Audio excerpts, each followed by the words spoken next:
Welcome back, folks, to Let's Play Pokemon Crystal, no Pokecenters, no Pokemarts.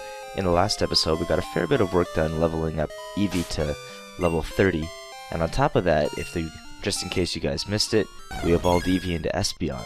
It took us quite a while, considering the fact that we had to use our bike and things like that just to ensure that Eevee's happiness rose. However, we did get it up there, and we were able to make sure Eevee evolved.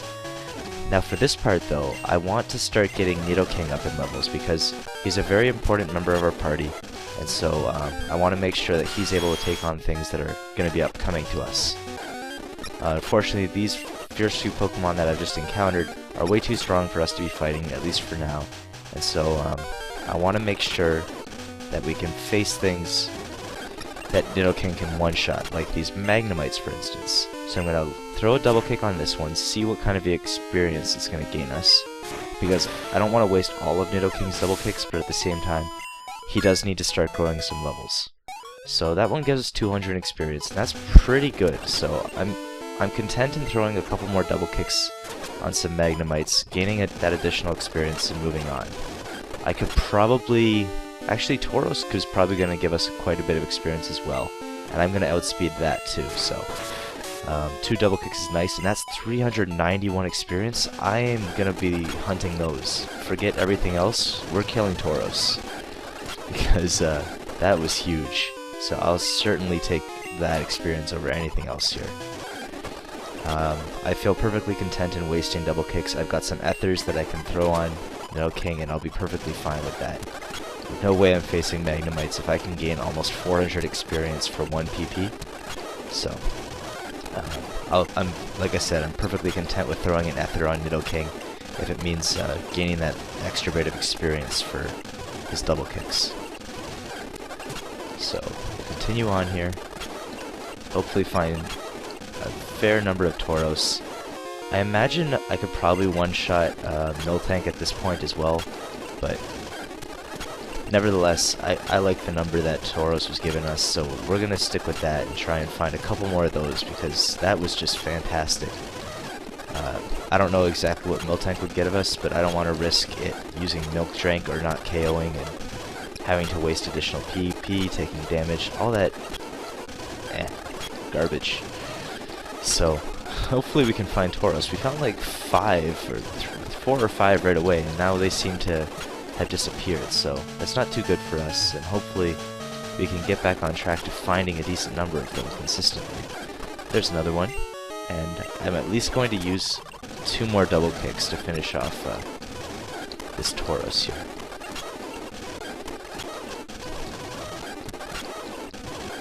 Then we'll see where we're at, and I think, actually, I'm going to use an Ether, and I'm going to make sure that Nidoking gets to at least level 26. And see where that brings us in terms of our power and ability to one-hit KO things. Because I want Nidoking's Thrash to be able to OHKO a lot of things, and if it doesn't, then it makes things a little bit more interesting. So here we go. We're going to throw an Ether onto Nidoking's double kick. So that's going to give it 10 more PP. And should be enough to where we can get to level 6 in about 3 fights, I would say. 2 or 3. But pretty close to that number, so... I'm definitely content with facing these Tauros, though. They seem to be fantastic sources of EXP, so if you guys want to make a note of that, if you're attempting a similar sort of run, just make sure you pack a pretty powerful fighting move to take them down, and they certainly provide an excellent output for the amount you have to put into killing them. So, moving forward here, we shouldn't be able to. Shouldn't take us too long to find a couple more Tauros, and then I feel safe moving onward and seeing where we can get to. The one big downside to having Nidoking evolve, though, is his ground typing gives him a couple extra weaknesses he wouldn't normally have. He's now weak to water, he's now weak to ice, and that's kind of unfortunate, but just something that we're going to have to deal with. And look at that, we find 2 Tauros right back to back, so That's perfectly fine with me. I'll take that, and it'll speed up the process of trying to level up Nidoking here. So, hopefully we can get by this girl without too much trouble. She has some Pokemon, or she has one Pokemon in particular that I don't want to face right now. At least not at this moment. So hopefully we'll save on that and see what we can do down this way. The other thing I can do right now though as well is I can remove the Quick Claw from Espeon and remove the I guess I can't take that from Malk right now. So we're going to throw the Quick Claw on Malk, however, because he is a little bit slower, so having that extra chance to go first in some cases is definitely going to go a long way in helping us. For Espeon, there's nothing really that I want it to hold, so let's see what is Xerxes holding right now. He's got Charcoal, so that's a perfectly good item for him. Dom doesn't need the Miracle Seed, so we don't really have too many great hold items at the moment that we can abuse, but I'm going to deposit some stuff in the PC, just items for items' sake, and try and clear up some space.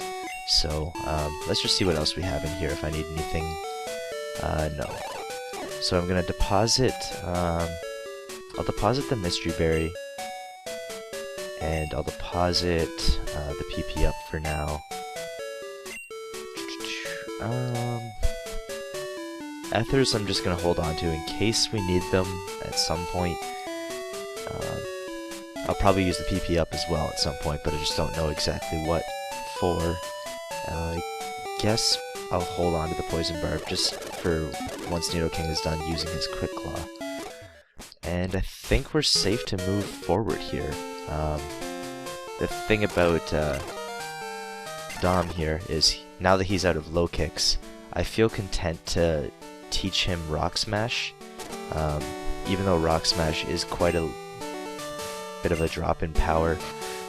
Low kick only has a base power of 50 in this gen. It's not dependent on your opponent's weight or anything like that. So I feel content in throwing Rock Smash, even though it's only 40 base power. I can give that to Sudowoodo here, be perfectly fine, and we're going to get rid of his low kicks. So we're going to get rid of low kick. So there we go, and we learned Rock Smash. And the thing about Rock Smash is it allows us to break these boulders here. And if we do that, there's a chance that we can find hidden items and Pokemon and stuff. And I believe one of these items holds a very valuable item. I don't want to face that Krabby, but right here is a hidden Hyper Potion, so that's fantastic. I certainly want to take advantage of that. And we're going to proceed forward here towards Cianwood City, so hopefully I can dodge a couple of the trainers around here. They've got some water Pokemon that Nidoking certainly doesn't want to be fighting right now. And so hopefully we can sneak by without too much trouble. I want to play it safe, so I don't want to walk into any fights that I'm not expecting. This trainer especially likes to move pretty quick, so hopefully we can dodge him, and I walked right into that one. And great, we have to fight a Shelter, so oh, this is fantastic. I'm gonna switch to Espeon. Hopefully it might take not too much damage. Good thing we did switch out. That was an Aurora Beam, and that probably would have wrecked us. Shelter has great defenses, but he doesn't have great special defense. And because of that fact, Bite should easily be able to KO this Shelter to abuse his special defense stat. So there we go. Tentacool is up next, who has a great defensive stat, or special defensive stat. So hopefully we can make use of Eevee's newly acquired Swift move to take care of that. Which we do, so that's fantastic. The great thing about Swift is it never misses. It's 100% accuracy, so we should be able to take full advantage of that. Next up is Tentacruel, however, so that's probably going to be a two-hit KO because he has a bit more bulk than Tentacool does, and like I said, there it is, the two-hit KO.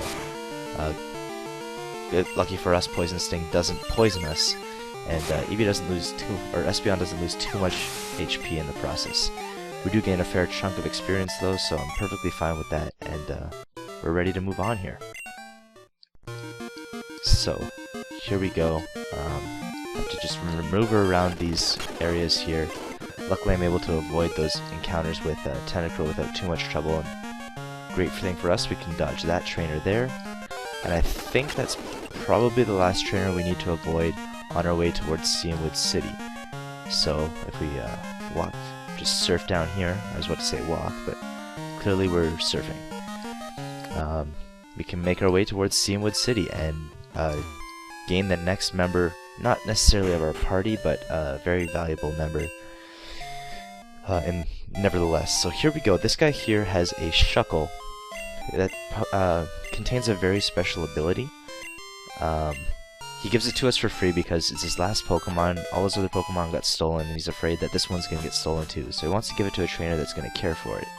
The thing is about if you bring that Shuckle back and you haven't cared for it, or if its happiness has dropped a significant amount, it's not going to. He's going to take the Shuckle back from you. Either way, Shuckle has a very interesting ability in Gen 2 and onward, in which case, if he's holding a berry like he is now, there's a chance that over time it can turn into a berry juice. I think it's either steps or if it's in battle or something like that. I don't know exactly how it works, but either way, I'm going to keep that berry on Shuckle. I'm not going to use it, and I'm going to see if I can try and change it into berry juice if possible, because that's going to go a long way towards helping us.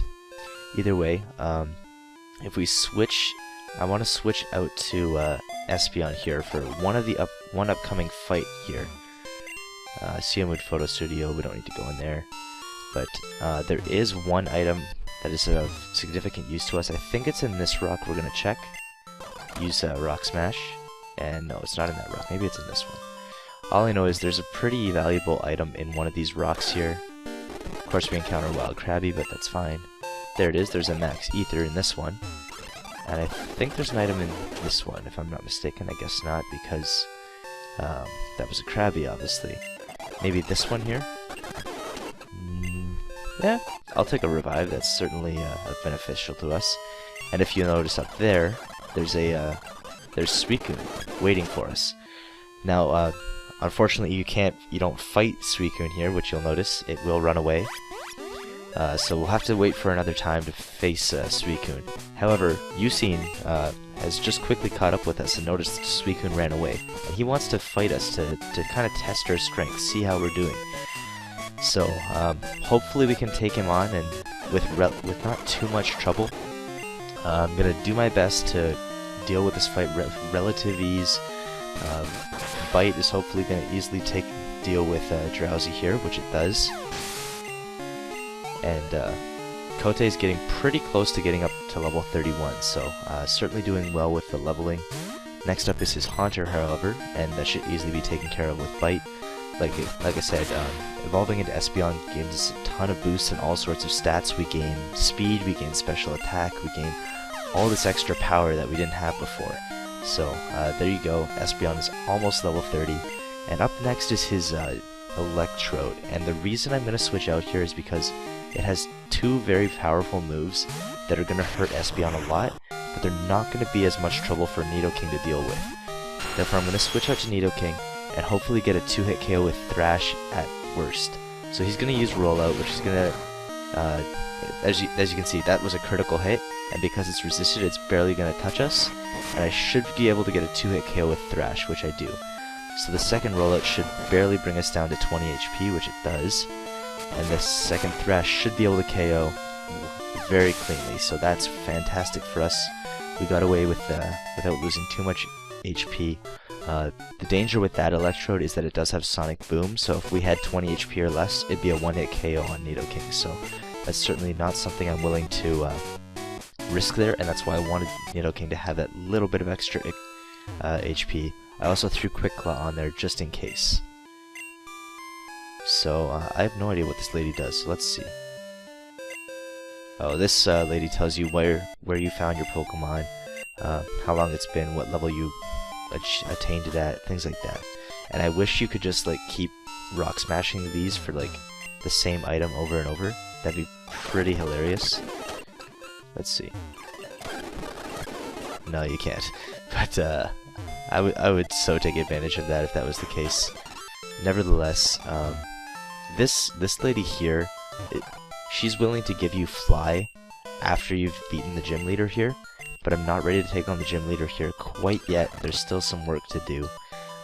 This guy, however, here is, the thing about him is, I have to come back here once I go up to the top of the lighthouse. The thing is, I'll explain all of that later, but he sells items at a reduced cost. He's the Pokemart for this town because you can't actually, there is actually no Pokemart here.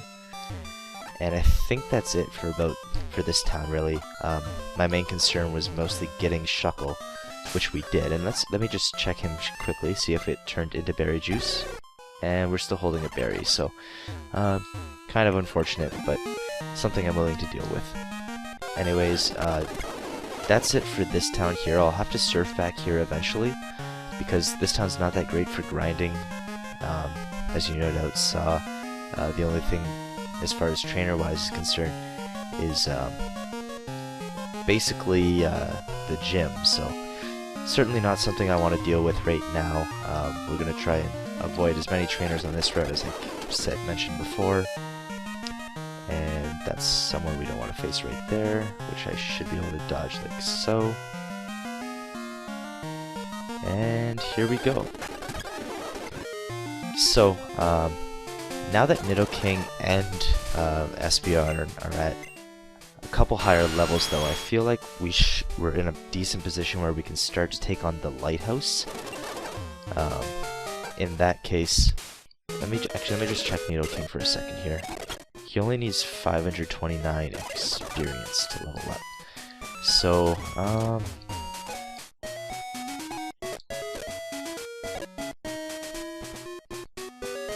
what the heck? Let's go face another Tauros and see what that gets us. Oh shoot! I almost actually encountered that girl in a fight. That would have been horrendous.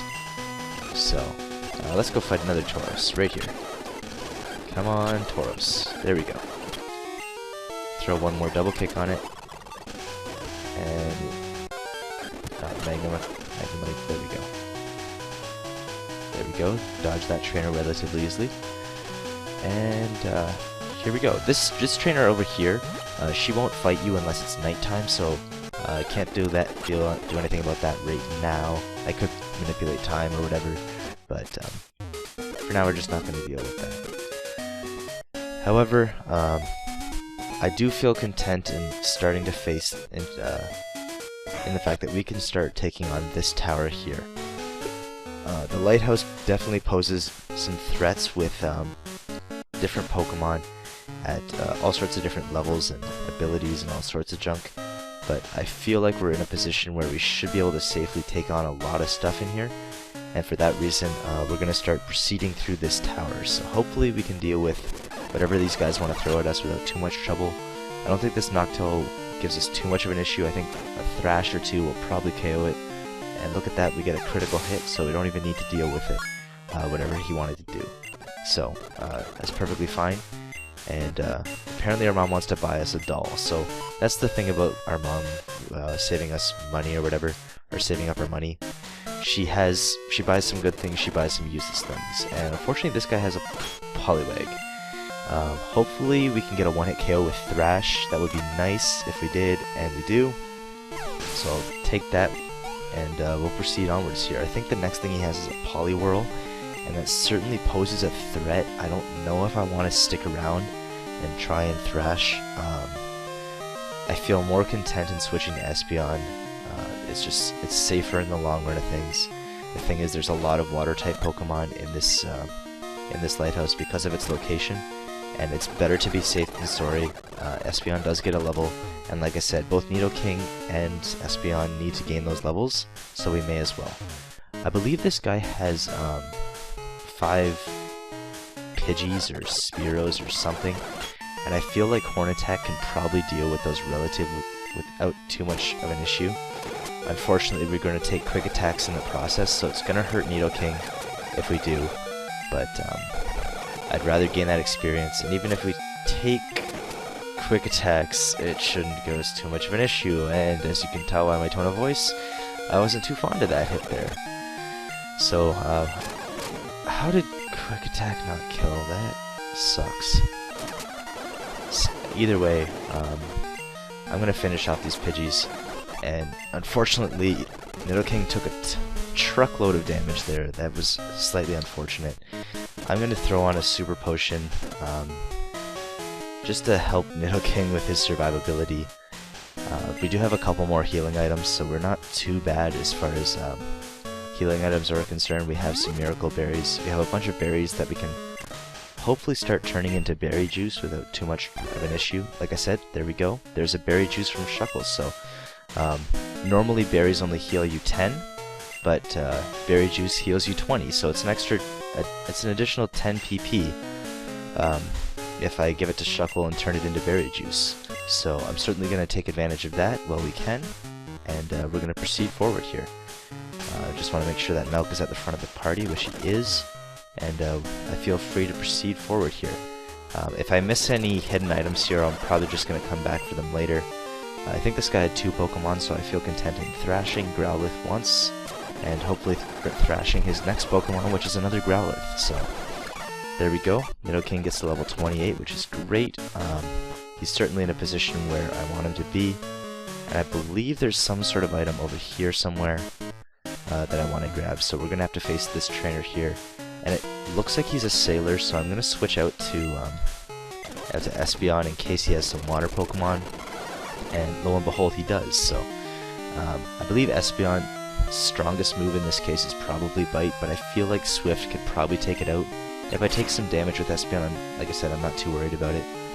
Lo and behold, we get a critical hit anyways, so it didn't really matter too much. He's got a second Krabby, so we'll find out soon enough if that crit mattered. Looks like it did, since that one only did about half damage, and even though that Krabby was a couple levels higher. But I'm perfectly content with that. Espeon dealt with it nicely. Took a bit of damage, but nothing that we can't really handle. And I believe there's a hidden item here or here. Or here? I don't know. Maybe not.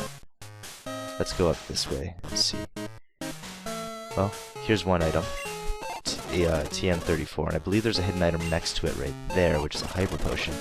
So that's fantastic, and I feel like we can start to proceed forward. I'm going to switch back into Nidoking, hopefully gain it a couple extra levels.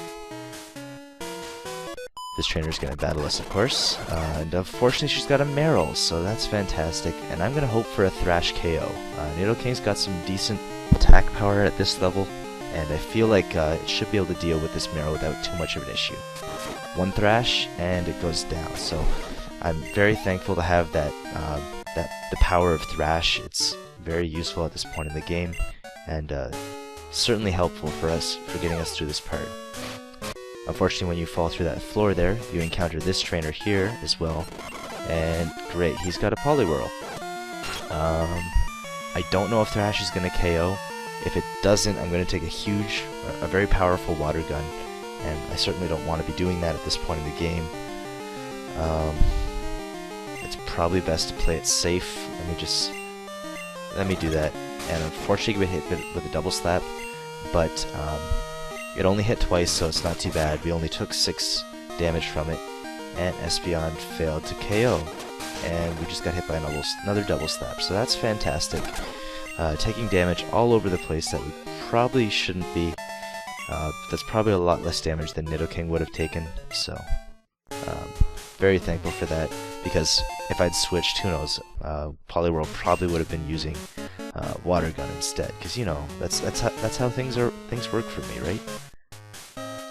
Either way, we should be able to dodge this trainer here, and if we do, we get a very oh, I guess that's not a valuable item. I thought it was. Maybe there's one here. No. Either way, that trainer looks to be another one of those Sailor dudes, and I should be able to fight him with Espeon here without too much trouble. And lo and behold, he's got some fighting type Pokemon that Nidoking probably could have handled on his own, so Bite should easily be able to deal with these with these what are they called? Machops. The name is right there. I can't even think of it. Either way, he's also got a Poliwhirl. Luckily it's level 18, and since we just failed to KO the level 20 Poliwhirl, as you just saw, I'm no doubt going to be able to easily KO this level 18 Poliwhirl. So I'm going to use Bite there and hope for a KO, which I do get, and because Kote's getting pretty low on HP there, I'm going to switch to Xerxes here, just in case. And Xerxes needs some experience, so we're going to throw on an Ember, see what that does. We take a low kick, which kind of hurts, but I should be able to finish it off with 2 Embers, which is perfectly fine. So, there we go, got out of that without too much of an issue. And right here is the reason why I couldn't, that pharmacist in Cianwood City wouldn't give me anything. And apparently we can't pick up a super potion, are you kidding me? Oh, that's unfortunate. Let's give Poison Barb to Spencer for now. It's not really useful on him, but I need this super potion, so that's what we're gonna do. We're gonna grab it here, and let's talk to Jasmine here, because here's an Ampharos, and Coop, if you're watching this is a special thing for you. Here's Jasmine.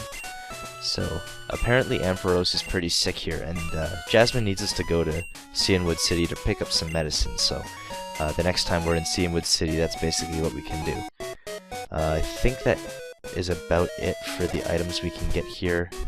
If there's a hidden item I forgot, I'll come back and get it maybe in a later part, but for now, both Nidoking and Espeon gained quite a bit of experience from that trip, so I feel pretty content with where we're at. The thing is, I would prefer Nidoking to probably be about level 30, and like I said, Espeon needs to get to level 36. So hopefully we can get to that in the next part. I'm probably going to do a little bit of grinding, and if we do get to level 36 in a decent chunk of time, I'll probably try and take on the next gym if possible. So I think we're going to end things off here. I'm going to save, and that's probably where I'll see you guys next time. So it's been a great episode, and we've made a lot of progress, and I'll see you guys then. Peace.